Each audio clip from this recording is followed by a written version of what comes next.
Bonjour et bienvenue à notre atelier de thé virtuel, série découverte des cultivars, collection des thés matcha et grand cru. Mon nom est Hanley.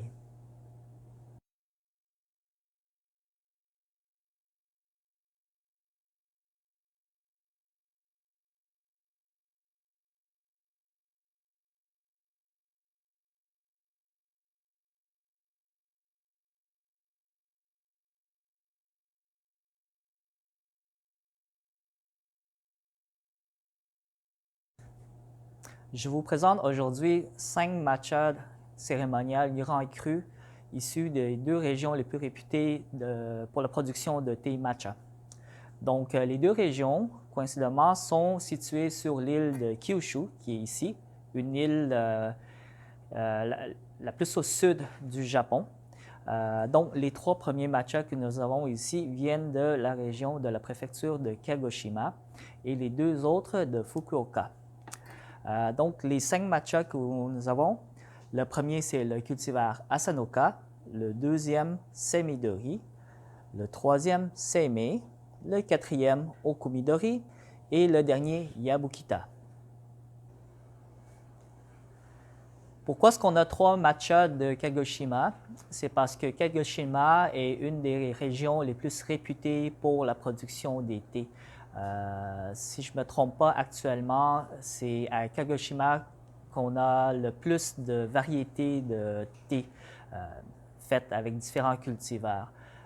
D'ailleurs, c'est la région qui est numéro 1 en termes de volume de thé, volume de production de thé depuis 2021, déclassant ainsi Shizuoka pour le volume.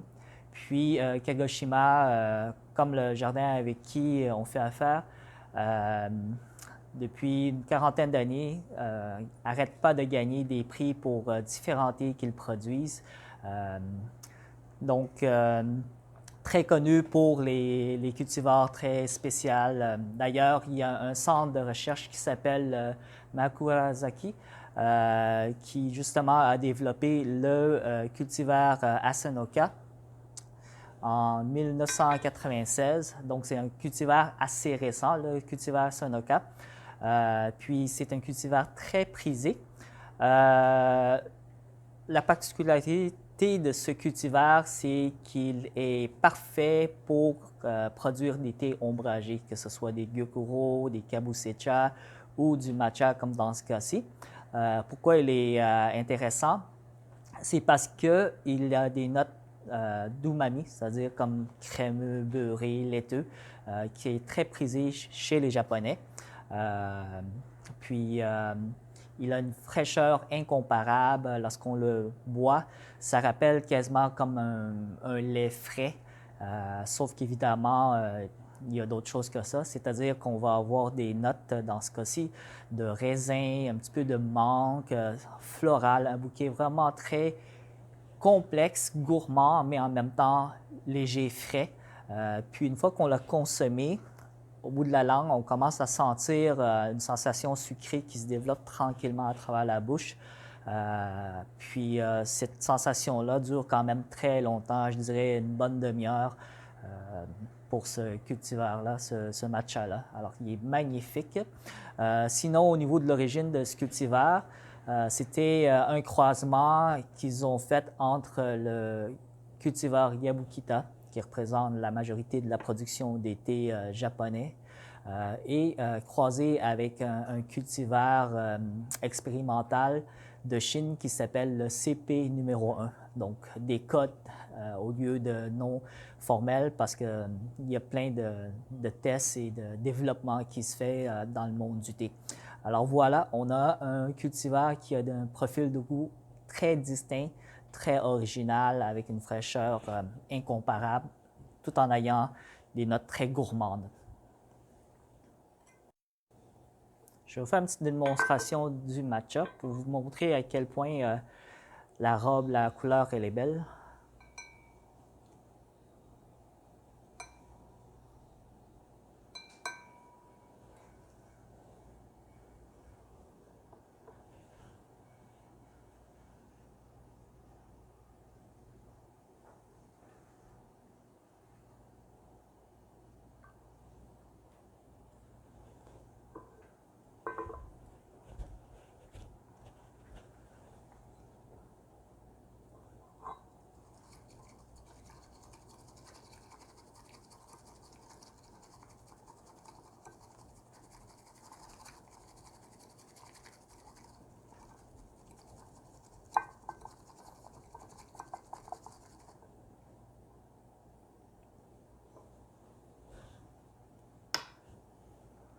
Donc, comme vous pouvez voir, un beau verre, bien représentatif des matchas de qualité, des vrais matchas cérémoniales. Parce que, pour vrai, si votre matcha ne tend pas vers des tons verts comme ça, mais plus vers des verts jaunes, verts gris, définitivement, ce n'est pas un matcha cérémonial. Probablement même pas ce que les Japonais appellent du matcha, plus comme la poudre de thé vert. Et parfois, lorsqu'on achète, c'est même pas sûr si c'est authentique japonais. Alors voilà, matcha Asanoka. Le deuxième cultivar de matcha que je veux vous présenter, c'est le Semidori. Semidori, son nom veut dire vert clair. Donc, son nom a été basé sur la couleur de la liqueur une fois que le thé est préparé. Alors voilà. Le Semidori a été créé dans les années 90 à Kagoshima. Puis, c'est un croisement entre le Yabukita et le Asatsuyu. Donc, c'est un croisement très intéressant. C'est un thé qui est, comment dire, la production, la récolte de ce thé-là est fait plus tôt que le Yabukita. Normalement, c'est quelques jours avant le Yabukita. Alors, c'est un thé qui est plus frais, plus prêt pour la récolte. Puis, le cultivar a été développé pour produire des thés ombragés comme le matcha, le gyokuro. Parfait pour ce type de thé-là.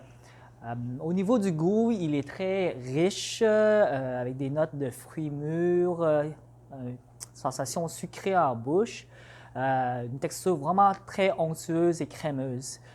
Puis ce qui est intéressant et vraiment, comment dire, wow avec ce matcha-là, c'est qu'il a un fini qui rappelle le chocolat mi-amer, mais sans l'amertume. C'est très spécial comme sensation. Et ça semble spécial aussi comme description, mais c'est ça. Vous sentez vraiment une finition qui rappelle d'un chocolat bien prononcé, bien goûteux, mais on sent aucune amertume à ce matcha-là, donc c'est magnifique. Je vais vous le préparer, comme ça vous pouvez voir la couleur de la liqueur encore une fois.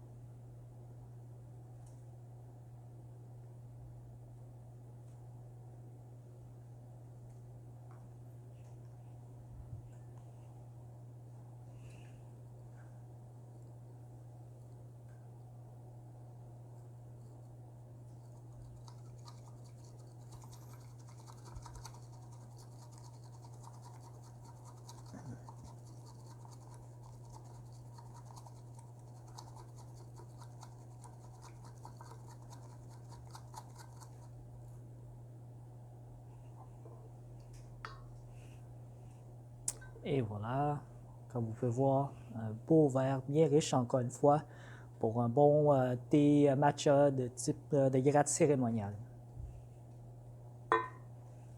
On sent vraiment bien son parfum, là, c'est vraiment très appétissant.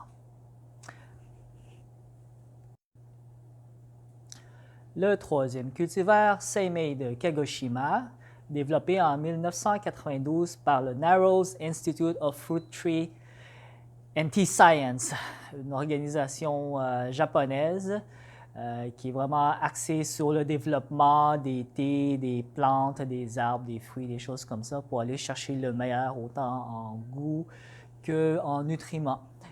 Puis, il a été officiellement introduit en 2017 pour être produit. À la base, ce cultivar-là, c'est un croisement entre le Semidori et le Fushun, qui est encore moins connu. Puis, c'est une récolte du printemps, mais cette récolte-là, elle est plus hâtive que le cultivar Yabukita, encore une fois. Donc, les théiers sont prêts plus tôt en saison. Puis, c'est vraiment un cultivar qui est parfait pour des thés ombragés comme le matcha.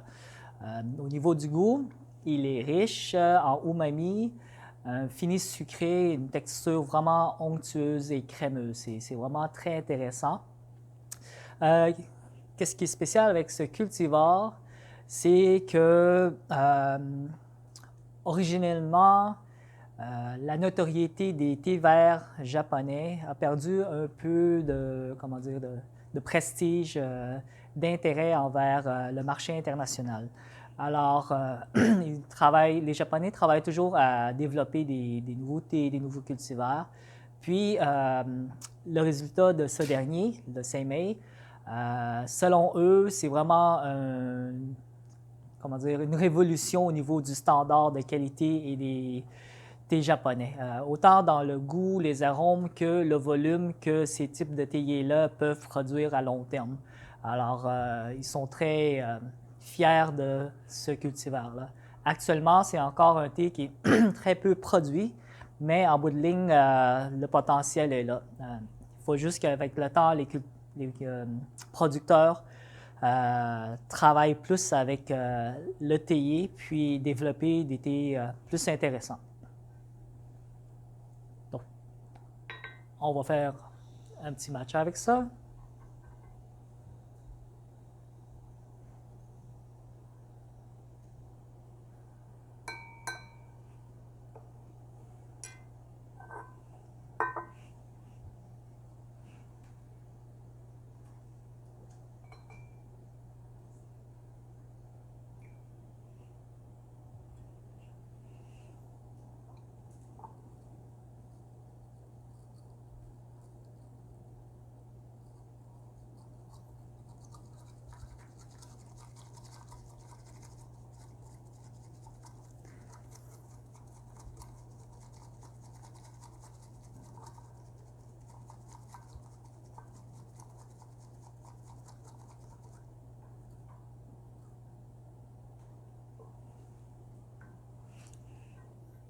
Et voilà, encore une fois, un beau verre.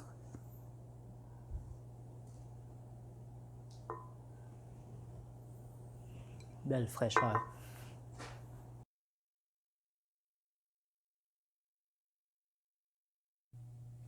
Le quatrième cultivar de matcha est le Okumidori. Ce dernier vient de Yame, préfecture de Fukuoka. Alors, Okumidori a été développé en 1974 par le National Institute of Vegetable and Tea Science situé à Kanaya, au Japon. Puis, il a été introduit officiellement en 1999 chez les producteurs et ensuite commercialisé. C'est un croisement entre le cultivar Yabukita et le cultivar Zairei. Zairei, c'est un cultivar de type théier sauvage de haute montagne. Puis, lorsqu'on a un théier sauvage qui entre en jeu, ça veut dire qu'on va avoir des thés qui vont être beaucoup plus robustes, forts en bouche, des notes beaucoup plus présentes. Puis ça veut aussi dire qu'il est cueilli un petit peu plus tard en saison. Même si c'est une première récolte du printemps, un Okumidori comme celui-ci est cueilli 11 jours plus tard que les cultivars Yabukita. Le Okumidori est parfait pour la production de sencha, mais tranquillement, l'industrie a développé des matchas et des gyokuro avec ça pour aller trouver des alternatives au niveau gustatif. Au niveau du goût, on parle de beaucoup d'umami, vraiment riche, c'est un des plus goûteux, des notes marines, donc végétales. Puis, on a une sensation salin, sucré, gourmand. Tout en restant dans du thé vert, du matcha, pensez un peu au caramel salé. Donc, on a cette sensation de sucré-salé un petit peu, très, très riche, très umami. Donc, c'est vraiment des caractéristiques d'umami. Puis, une texture vraiment très crémeuse, très onctueuse, très épais en bouche. On sent vraiment beaucoup de matière. Probablement dû en partie au cultivar Zairei qui est le croisement du Yabukita. Croisement du Okumidori, excusez.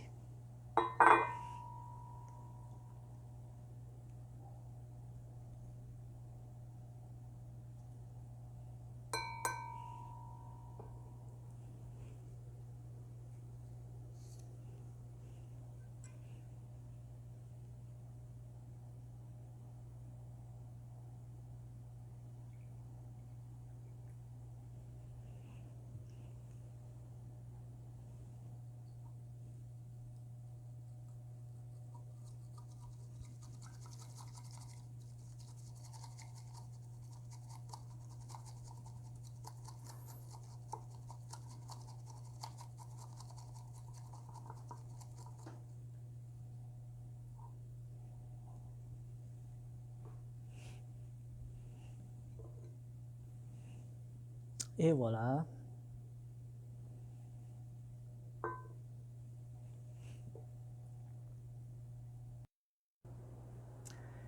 Et le dernier cultivar de matcha que je vous présente aujourd'hui s'appelle le Yabukita. Le Yabukita représente 77% de la production de thé japonais en 2021. C'est sûr que les chiffres changent d'année en année, période en période, parce que d'autres cultivars sont en développement ou sont en train de prendre le marché de ce dernier. Mais en bref, c'est un cultivar qui a été développé en 1908 à Shizuoka. Puis, il a été reconnu et popularisé dans les années 50 à Shizuoka avant d'être introduit dans le reste du Japon. C'est un cultivar très versatile, bon pour toutes les sortes de thé. C'est pour ça qu'il a été popularisé à ce point-là et répandu et qu'on produit autant de thé en général avec ce cultivar. Qu'est-ce qu'il faut comprendre avec ce cultivar? C'est qu'il est bon, il a un bon rendement pour la fabrication, mais en bout de ligne, il y a tellement de producteurs, il y a tellement de jardins. Disons que presque tous les jardins produisent du thé avec ce cultivar-là au Japon. Alors, qu'est-ce que ça veut dire? C'est que, dépendant des régions, de l'altitude, de la plantation et des techniques secrètes du fabricant, du producteur, les goûts vont différer légèrement à extrêmement d'un thé à l'autre. Même si on dit c'est un sencha ou un matcha, les régions vont faire en sorte qu'on a des goûts très, très distincts.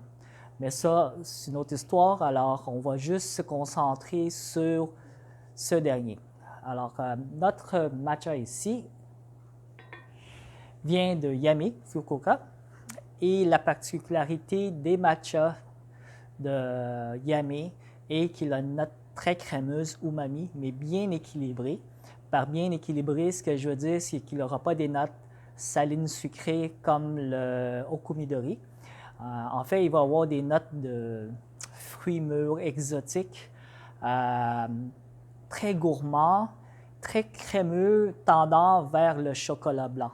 Alors, pensez que en finale, vous allez avoir une sensation de chocolat blanc, gourmand, sucré, fruité un petit peu. C'est un des meilleurs matchas selon moi si on parle de notes gourmandes. Puis, surtout venant de Yame, parce qu'encore une fois, comme je vous ai dit, dépendant des régions, on va avoir des intonations différentes dans les notes, les goûts. Puis ce qui est intéressant avec celui de Yame, c'est qu'il n'y a pas d'amertume. Vraiment, vraiment bon. D'ailleurs, ça c'est le grade cérémonial A, Kuradashi. Kuradashi, ça veut dire que ça a été vieilli 1 an avant d'être transformé en poudre de matcha. C'est-à-dire les feuilles de tencha vieillies 1 an, de sorte à rehausser les arômes, puis ensuite on transforme ça en matcha. Son petit frère, c'est-à-dire notre matcha de Yame grade premium, c'est pas un grade cérémonial, c'est un grade de tous les jours. En 2018, il a gagné 2e place au World Green Tea Award. Donc c'est, en bref, le Yabukita matcha de Yame, ça vaut la peine.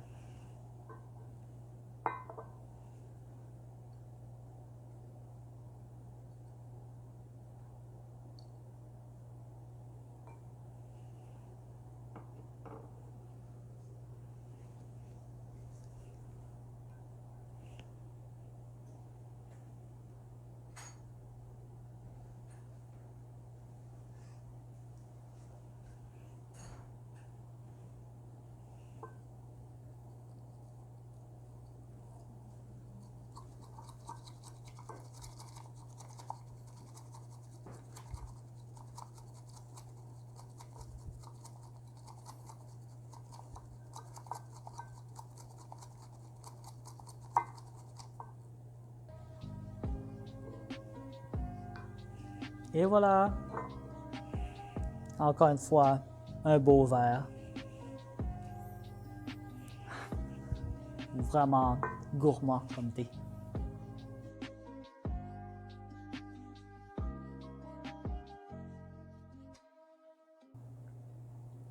La deuxième partie de l'atelier consiste en la sélection d'accessoires essentiels, soit les bols, les fouets ainsi que les cuillères à matcha. Alors, les bols, c'est-à-dire les chawan, comme vous pouvez voir, il y a plusieurs formes et grandeurs. Le choix de ces derniers est très important et va déterminer aussi le choix de votre fouet, le chasen. Normalement, sans se baser sur les écoles de thé et les cérémonies, c'est-à-dire printemps, été, automne ou autres, lorsqu'on choisit un bol, souvent c'est parce qu'on aime sa forme, son look. Et à ce moment-là, ce qu'il faut savoir, c'est que des petites formes comme ça, des petits bols comme ça, comme vous pouvez voir, c'est très petit, ça rentre dans une main. C'est ce qu'on appelle des formats portatifs ou, si vous préférez, bol économique. Mais chacun ses goûts. Parfois, on aime ça pareil, même si ce n'est pas le plus impressionnant au niveau de la grandeur. Puis ensuite, on a des formes légèrement plus traditionnelles dans le sens de la grandeur, mais très particuliers, très luxueux, esthétiques. Et on a des formes plus évasées comme ça. Cette forme de bol, en fait, c'est pour faire du matcha de type koicha, c'est-à-dire que c'est un matcha qui va être beaucoup plus épais, plus texture crémeuse, dans lequel, lorsqu'on fouette, on n'essaye pas de créer une mousse parce que c'est relativement impossible d'en faire une, vu la concentration du matcha ainsi que la quantité d'eau qui nécessite pour faire du koicha. Et puis après, on a des formats plus traditionnels, comme vous pouvez voir ici, qui se tient à deux mains.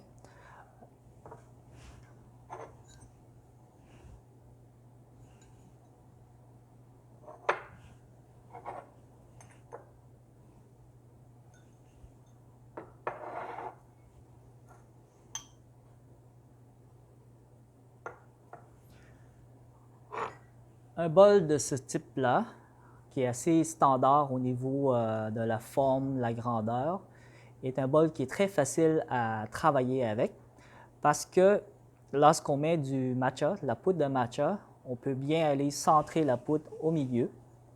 Ensuite, lorsqu'on rajoute de l'eau, il y a des démarcations à plusieurs niveaux. Ce qui fait que si on met l'eau, on peut juste aller jusqu'au bord ici, le premier bord, et arrêter là. Et ça devrait correspondre à une quantité d'eau parfaite pour faire un bol à matcha, puis de bien le mousser. Ou plus traditionnel encore, quelque chose de beaucoup plus plat. Mais c'est sûr qu'il n'y a pas de ligne pour nous guider. Donc, il faut s'habituer un peu ou mesurer l'eau et le thé adéquatement. Plus gros, il y en a aussi. En verre, très joli. Ça nous permet de bien apprécier la liqueur du matcha autant que son goût. Moins traditionnel, mais c'est pas grave. C'est vraiment votre choix à vous. Ce qui est important, c'est de choisir la forme qui correspond le plus à votre consommation. C'est-à-dire, est-ce que vous êtes plus du genre à vous déplacer ou non? Puis, est-ce que vous êtes habitué ou non? C'est-à-dire que des trucs très esthétiques, c'est un peu plus difficile à travailler. Dépendant du format, de la grandeur du bol que vous avez choisi, il faut ensuite choisir le format, la grandeur du fouet correspondant pour faciliter la préparation du matcha, le fouettage. Donc, si vous prenez des petits bols comme ça, il faudrait idéalement choisir des petits fouets comme ça. Une forme plus traditionnelle, c'est celle-ci. Comme vous pouvez voir, la plupart sont coupés comme ça avec une manche très courte.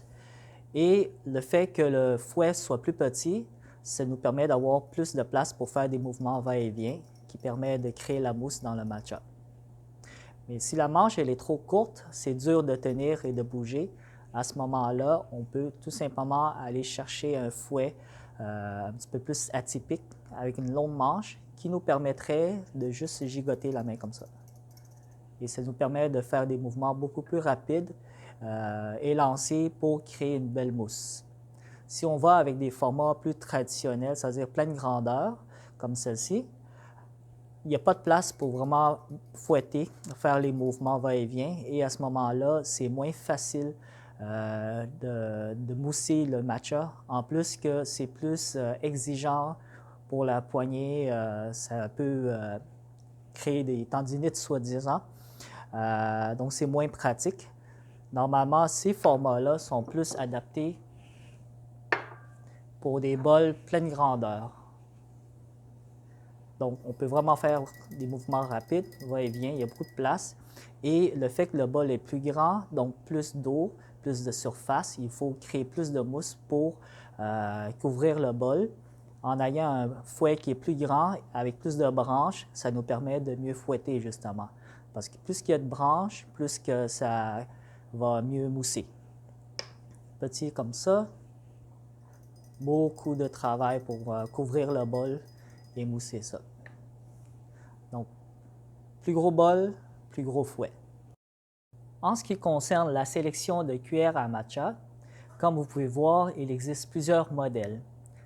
Traditionnellement, on utilise des shashaku, c'est-à-dire des tiges de bambou qui sont taillées et recourbées pour faire une cuillère à matcha. Vous avez donc deux exemplaires ici, un qui est fait à partir de bambou d'élevage et l'autre à partir de bambou sauvage. Ça fait la même chose, c'est juste une question d'esthétique d'un côté et d'un autre côté, il y a aussi que certaines écoles de thé de Chinoyu préfèrent une couleur que l'autre. Comment on utilise ça? C'est qu'on va prendre le matcha, puis voilà, et ça prend 2 cuillères à matcha, c'est-à-dire 2 shashaku, pour faire une dose de matcha cérémonial. Une cuillère équivaut à peu près à un segment de votre doigt. Et en général, ça représente à peu près 1 gramme et quart de matcha.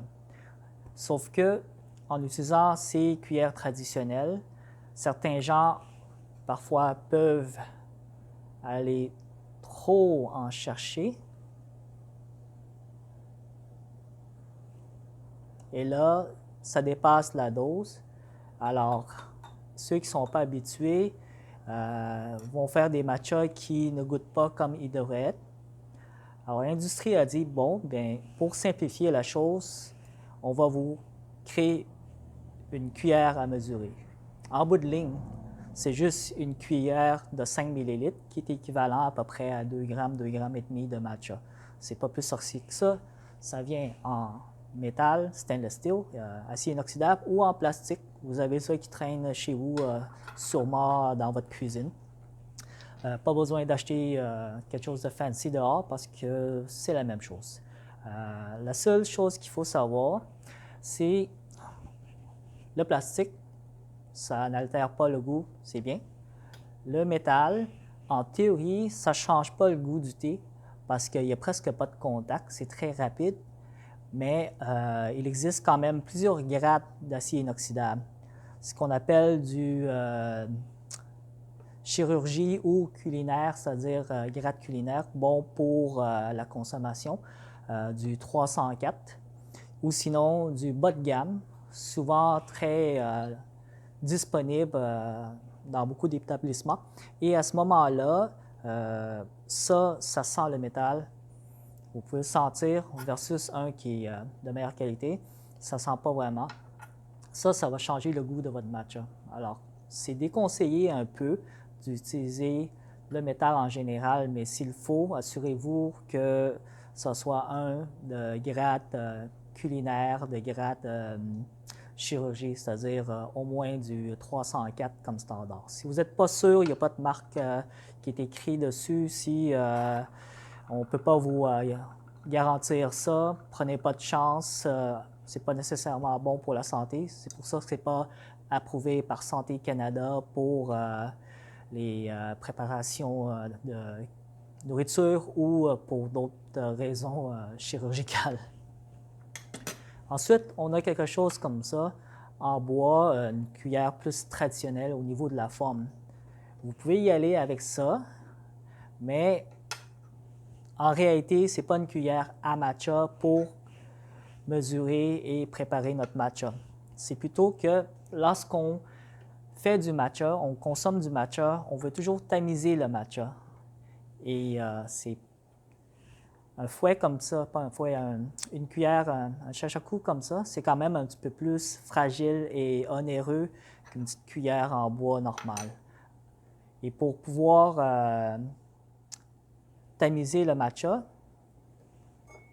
si on va frotter avec la cuillère, le shashaku, à travers le tamis, ça risque d'user le shashaku et l'endommager. Alors, c'est un gaspillage, c'est dommage. Quand même, c'est fait à la main par des artisans. Donc, on va essayer de respecter leur travail un peu. Et c'est de là que vient cette cuillère. C'est fait pour ça.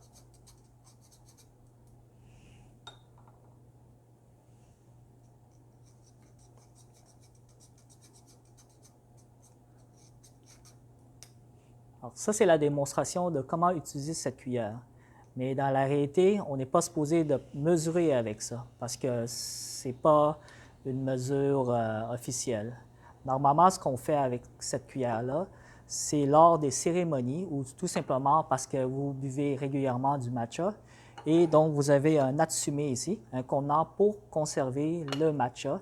C'est de là qu'on va prendre beaucoup de matcha et le passer à travers ça pour prétamiser un lot de matcha dans lequel on va tranquillement puiser lors de nos consommations. Et on fait ça, c'est-à-dire la quantité qu'on veut tamiser représente quelque chose que vous allez boire dans les jours ou semaines qui suivent. Ce n'est pas dans le but de conserver ça pendant des mois, des années, sinon il perd sa fraîcheur. Et en bout de ligne, même s'il est tamisé, avec le temps, la poudre va se compacter quand même. Alors, on met le minimum qu'on a besoin pour les consommations dans les jours qui suivent. Voilà, c'est à ça que sert cette cuillère-là. Et c'est avec ça qu'on veut aller chercher le matcha lors du processus de tamisage, pas avec un shashaku. Shashaku, c'est vraiment à la fin, on va aller prendre le matcha pour le service à travers un récipient comme le natsume pour préparer votre matcha. La troisième étape de l'atelier consiste à vous montrer comment faire un matcha de type cérémonial parfaitement sans suivre les étapes et les rituels d'une école de thé en particulier. Donc, c'est vraiment juste au niveau technique. Et on va donc faire une révision des accessoires que nous avons besoin. Tout d'abord, il faut tamiser le matcha avant de pouvoir l'utiliser. Alors, ça vous prend un tamis et une cuillère autre que le shashaku.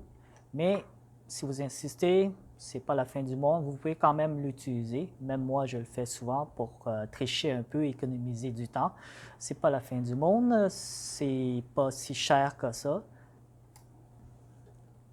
Alors, ça vous prend donc un kit d'outils de base, des accessoires. Vous avez donc un naoshi ici, le shasen, c'est-à-dire le fouet, et le shashaku, la cuillère à matcha, ce qui donne ceci.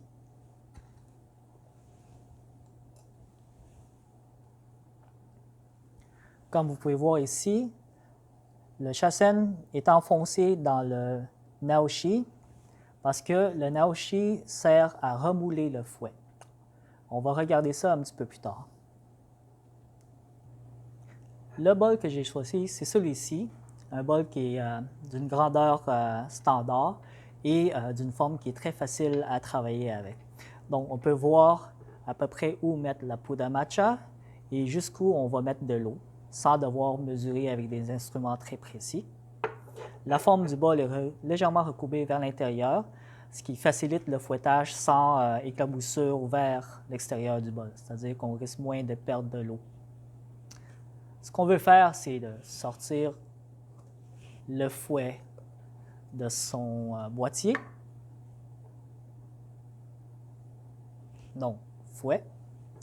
Étant donné que le fouet est fait à base de bois, de bambou, et que les branches sont très fines, on ne devrait pas attaquer, c'est-à-dire fouetter tout de suite lorsqu'il est sec comme ça.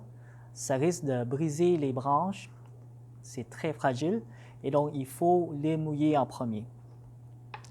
Ce qu'on veut faire, c'est de prendre l'eau qu'on va utiliser pour préparer le matcha, c'est-à-dire une eau environ 80 degrés Celsius, rien de particulier. Mettre l'eau dans le bol. Ensuite, mouiller le fouet.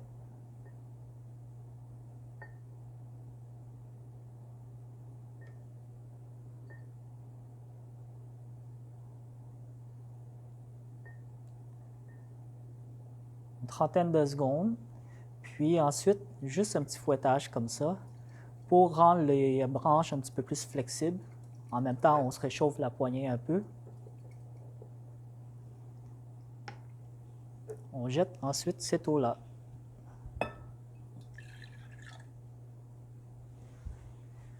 Puis, on sèche le bol.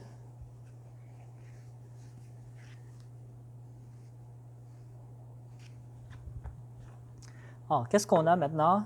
C'est un fouet qui est bien flexible, un bol qui est sec et qui est chaud, tiède, ce qui permet d'éviter un choc thermique lorsqu'on va mettre du matcha dans le bol pour le préparer. Ainsi, les goûts sortent mieux. On procède à l'étape de préparation du matcha.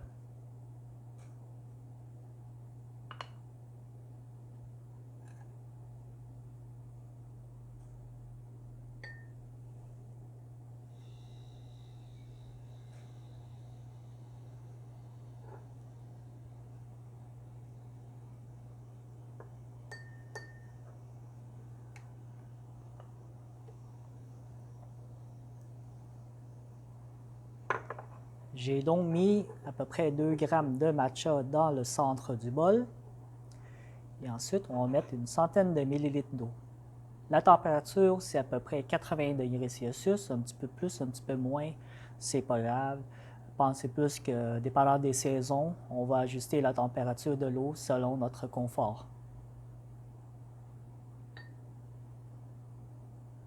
On ne veut pas mettre le matcha, l'eau directement sur le matcha, on veut le mettre à côté pour éviter que ça forme des grumeaux instantanément.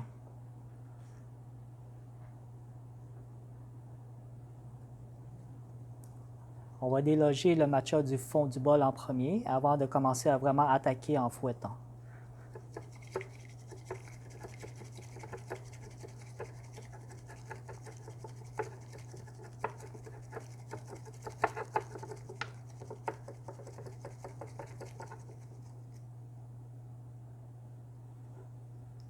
Et voilà.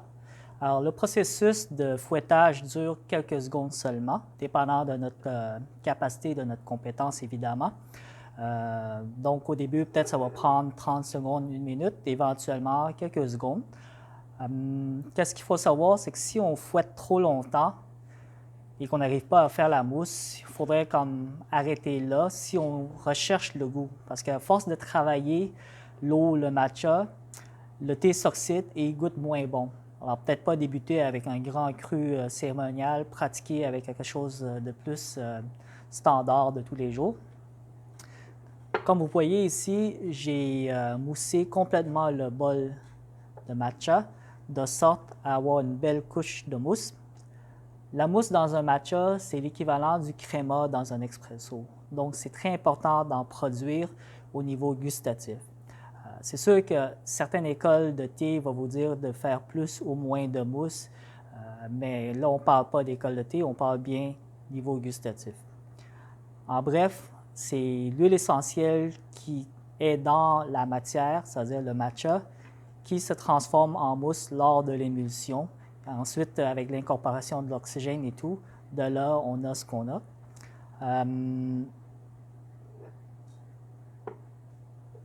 Comme vous pouvez voir, la mousse elle a une couleur blanchâtre et pas aussi vert. Par contre, le thé en soi est vert. Pour ce qui est du matcha cérémonial, On veut boire ça en 3-4 gorgées pour que ce soit meilleur frais.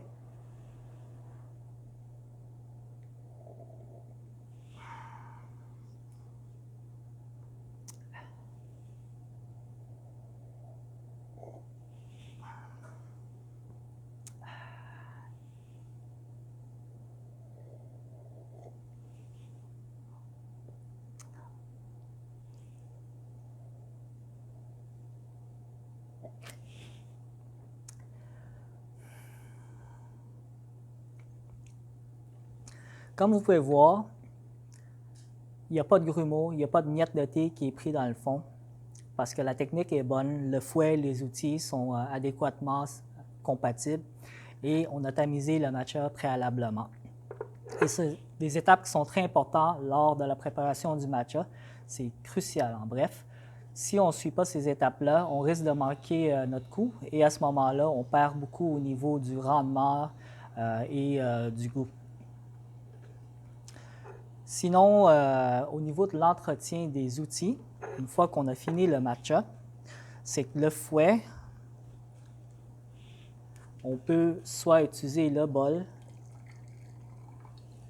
pour le rincer en fouettant un peu et déloger un peu les résidus de matcha qui sont pris entre les branches, ou sinon de tout simplement laver le fouet avec de l'eau chaude.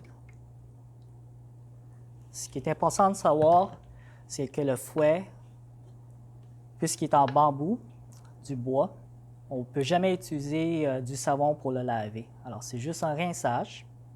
Une fois qu'il est rincé, on va le remettre dans le naoshi afin de reformer le fouet de sorte qu'il ait une belle apparence lors des prochains usages. On veut que les branches de l'intérieur rentrent dans le trou et les branches de l'extérieur restent à l'extérieur. Pour ce qui est de la cuillère, on ne le mouille jamais. On fait juste l'essuyer avec une serviette sec. Puis, une fois que le fouet est bien sec, une demi-heure, 1 heure plus tard, on veut le remettre dans le récipient ici avec le sac de silica pour le préserver. Ça permet de éviter d'avoir des gros changements de température, d'humidité.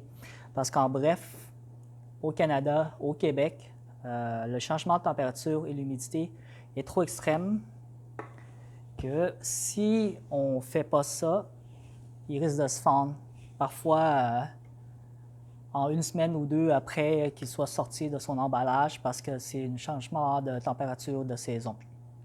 Puis, comme vous pouvez voir ici, mon fouet est complètement déformé. Pourtant, si on se fie à la courbe des branches ici, qui est encore très belle, comme très peu usée, ça représente que le fouet n'a pas été séché dans le naoshi. Alors, lorsqu'on fouette, on a tendance à cogner d'un côté et il se déforme. Puis plus qu'il se déforme, moins qu'il est fonctionnel, moins qu'il mousse bien, moins qu'il touche les poudres à matcha pour le déloger. Alors, à la longue, après peut-être 10 usages, on perd plus dans le rendement et dans la capacité de bien préparer un matcha que si on avait investi dans un naoshi pour pouvoir le remouler à chaque fois, puis finalement le remettre dans son récipient pour le protéger. Donc, très important d'avoir ça et de l'utiliser adéquatement. Sinon, le résultat. Maintenant, comme vous pouvez voir, un nouveau fouet, il est twisté au milieu ici. Ça, c'est seulement au niveau la fabrication pour que ce soit convivial, pour que les branches restent en place. Et ici, c'est bien courbé. Mais après quelques usages, c'est tout à fait normal que le nœud se défait, puis qu'on ait 2 couches de branches pour pouvoir mieux fouetter. Alors, soyez pas choqués si votre fouet ne ressemble pas à ça après quelques usages. Voilà, donc au niveau de l'entretien, c'est pas mal ça.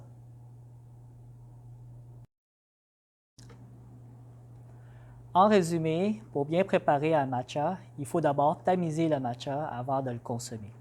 Ensuite, on veut mouiller le fouet. Et en mouillant le fouet, ça permet au bol de se réchauffer. Une fois que le bol est réchauffé, on va sécher le bol avec une petite serviette. Après, on met le matcha dedans, plus centré pour que ce soit plus égal. Ensuite, on verse 100 ml d'eau environ, pas directement sur la poudre à matcha, d'un côté. Ensuite, on fouette. Le fouettage se fait en forme de MW, en bref, contre-courant. Pourquoi est-ce qu'on ne met pas plus d'eau? C'est parce que plus qu'on en met, plus qu'il y a du volume pour que le matcha se cache dans un coin ou l'autre. Et à ce moment-là, il se dissout moins bien, il s'émulsionne moins bien. Un peu comme lorsqu'on fait de la cuisine de la pâtisserie, on ne met pas plein de lait ou d'eau dans la farine, on en rajoute un peu à la fois pour mieux diluer et mélanger, le rendre homogène. Donc, une centaine de millilitres d'eau, on fouette en contre-courant. Ça permet au matcha de bien s'émulsionner et de mousser.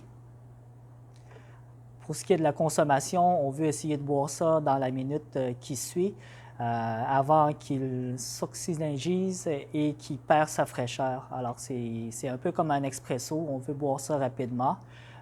Puis, évidemment, il faut comprendre que lorsqu'on boit un matcha cérémonial, ce n'est pas l'impact direct en bouche qui donne le goût, le plein goût du thé. C'est vraiment après l'avoir consommé que les arômes, le goût évoluent en bouche. Alors, c'est normal que lorsqu'on le boit initialement, on ne le trouve pas nécessairement extraordinaire. Donnez-lui une petite chance, prenez des bonnes respirations, le goût se développe et après, c'est explosif, c'est magnifique. Alors, voilà les 5 matchas cérémoniales avec différents cultivars. Je vous recommande d'aller sur notre post de YouTube. Sur ce dernier, on a un atelier ou une vidéo qui vous explique et qui vous montre un peu la différence entre les différentes qualités de matcha. On a, je crois, un matcha de Chine, on a un matcha culinaire, on a un matcha de tous les jours, un matcha cérémonial. Et via la vidéo, vous pouvez bien voir la distinction des couleurs des poudres. Parce que c'est sûr que lorsque je vous montre ça comme ça, sans comparaison, c'est toutes des grands crus, toutes des premières écoles, des grades cérémoniaux. Vous ne pouvez pas voir la vivacité du verre. C'est très dur de saisir à quel point ils sont magnifiques. Mais en regardant la vidéo qu'on a préfait anciennement, vous allez pouvoir bien voir la différence. Puis ensuite, évidemment, si vous essayez le thé, vous allez tout de suite comprendre. Merci.